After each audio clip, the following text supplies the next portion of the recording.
Perkenalkan, nama aku Rati Pratama dengan NPM 2440104178. Aku dari Prodi S1 Akuntansi, kelas Rombel K3. Di sini aku mau ngajakin kalian nih buat diskusi studi kasus di perusahaan masalah-masalah di salah satu perusahaan terbesar di Indonesia yang tidak lain tidak bukan adalah Gojek Indonesia.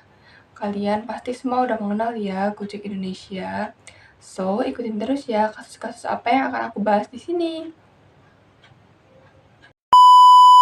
Nah, jadi sebelum ngomongin masalah-masalah apa aja yang ada di perusahaan Gojek Indonesia ini, aku bakal bacain secara singkat latar belakang dari perusahaan Gojek Indonesia ini sendiri.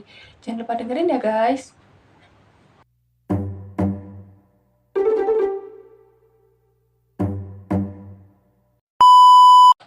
Jadi, Gojek adalah platform teknologi berbasis aplikasi yang didirikan oleh Nadiem Makarim pada tahun 2010. Berawal dari layanan ojek online, sekarang Gojek sudah mencakup layanan transportasi, pengantaran makanan, pembayaran digital, logistik, hingga hiburan. Dengan cakupan bisnis yang luas, ini tentu perusahaan Gojek menghadapi tantangan besar dalam desain organisasi, keberlanjutan bisnis, manajemen sumber daya manusia, hingga motivasi karyawan dan juga para mitranya. Gojek sendiri juga memiliki tujuan dan rencana organisasi, yaitu menyediakan transportasi tercepat di Indonesia menjadi acuan tata kelola transportasi yang baik dan memberikan layanan prima kepada pelanggan, serta membantu perbaikan transportasi di Indonesia dan juga memberikan kemudahan bagi masyarakat Indonesia.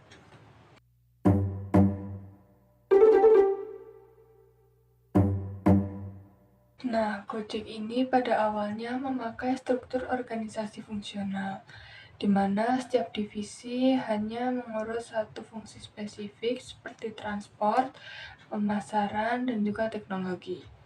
Namun, setelah menjadi super aplikasi dengan banyaknya layanan, Gojek mengadopsi struktur organisasi matriks, di mana setiap layanan mempunyai lintas fungsi untuk mendukung pengembangan produk. Sebagai perusahaan besar, tentu saja Gojek menghadapi tekanan sosial terkait kesejahteraan mitra atau driver maupun usaha mikro, kecil, menengah atau UMKM. Selain itu, dampak lingkungan sosial ini juga dirasakan oleh supir angkutan umum serta ojek offline atau ojek pengkolan. Gojek sendiri juga memanfaatkan sejumlah individu untuk mencapai tujuan organisasi. Ini disebut dengan manajemen sumber daya manusia. Manajemen sumber daya manusia di perusahaan Gojek terkenal dengan inovatif dan berfokus pada kesejahteraan karyawan dan mitra-mitranya. Seperti budaya kerja yang inklusif, contohnya adalah lingkungan kerja yang terbuka dan fleksibel. Manajemen mitra contohnya yaitu menyediakan forum inspirasi untuk drivernya, lalu teknologi sumber daya manusia yang berupa sistem digital untuk efisiensi kerjanya. Lalu, Gojek juga menerapkan teori motivasi Maslow Hierarchy of Needs dengan menyediakan kesejahteraan hingga kebutuhan aktualisasi penggunaan reward system seperti penghargaan dan insentif untuk mendorong semangat karyawan dan para mitranya. Gaya kepemimpinan di perusahaan ini cenderung transformasional, di mana pemimpin menginspirasi inovasi, memberdayakan karyawan, dan lain-lain. Para pemimpin di perusahaan Gojek juga mencontohkan servant leadership, yaitu memprioritaskan kebutuhan tim dan juga mitra untuk mencapai tujuan bersama. Nah, sekarang kita masuk ke dalam bagian menganalisis masalah-masalah yang terjadi di perusahaan Gojek Indonesia serta solusi-solusi yang diberikan.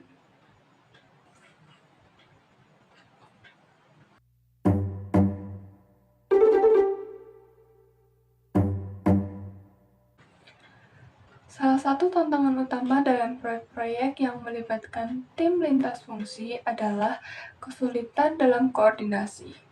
Hal ini berdampak pada efisiensi proyek dan juga menghambat kolaborasi antar tim.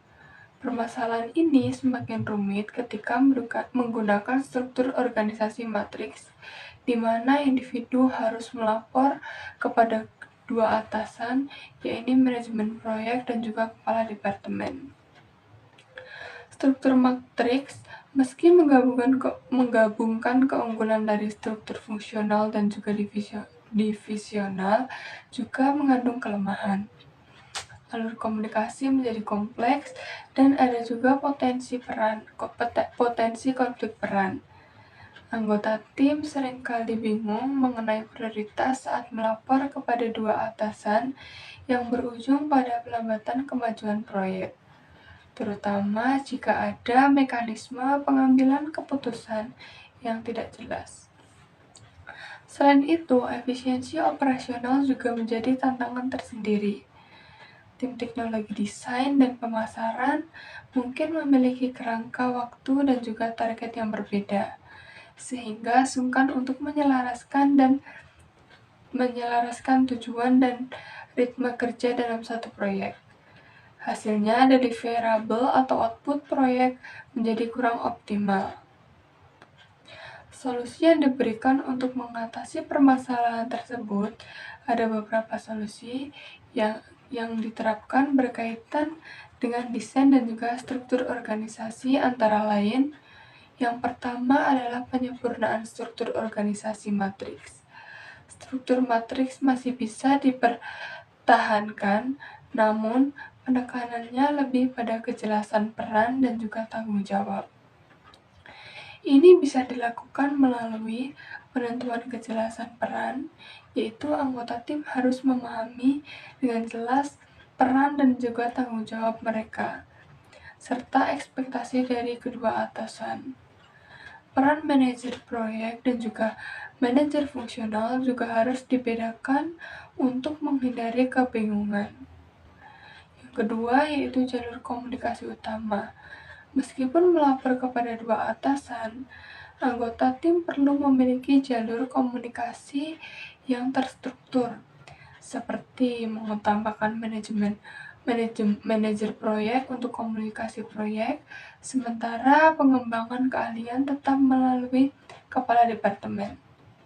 Lalu, yang kedua ada pembentukan task force sementara dalam proyek lintas fungsi yang memerlukan kolaborasi cepat. Pembentukan task force atau tim sementara dapat membantu. Task force ini bersifat fokus dan independen dari struktur fungsional sehari-hari, dengan anggota dari berbagai departemen yang melapor kepada satu pemimpin proyek selama periode tertentu. Ini memudahkan koordinasi dan meminimalkan konflik prioritas. Yang ketiga ada penggunaan alat kolaborasi digital. Teknologi memainkan peran penting dalam memfasilitasi kolaborasi dan juga mengatasi hambatan komunikasi organisasi matriks.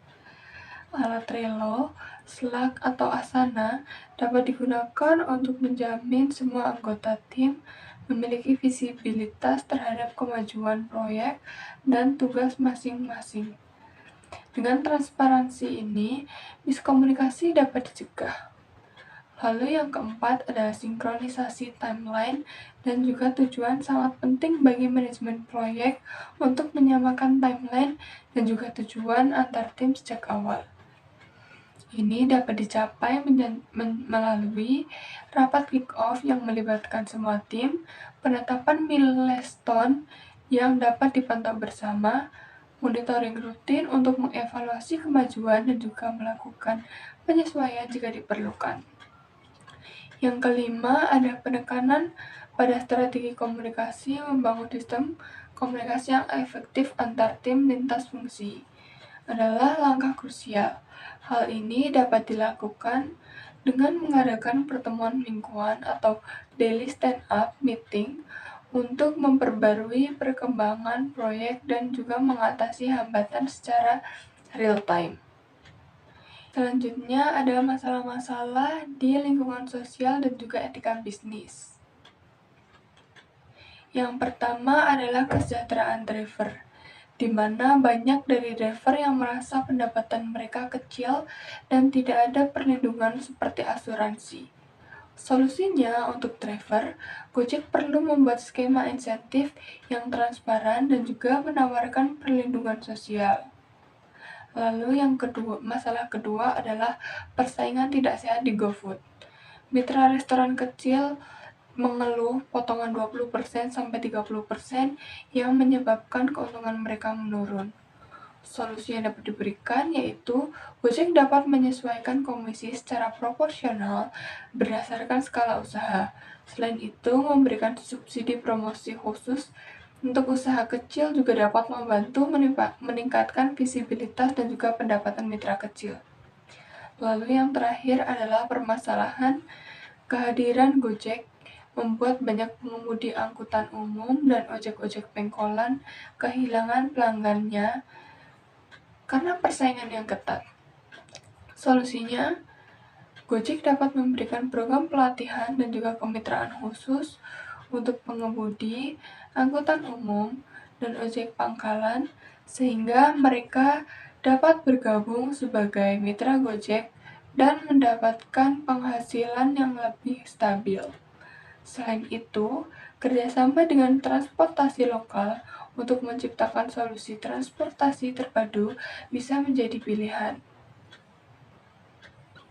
Untuk etika bisnis, keputusan Gojek untuk memperbaiki kesejahteraan mitra, memperbaiki kesempatan yang adil bagi usaha kecil, serta mengurangi dampak lingkungan adalah wujud dari tanggung jawab sosial perusahaan atau CSR dan bagian dari etika bisnis yang baik.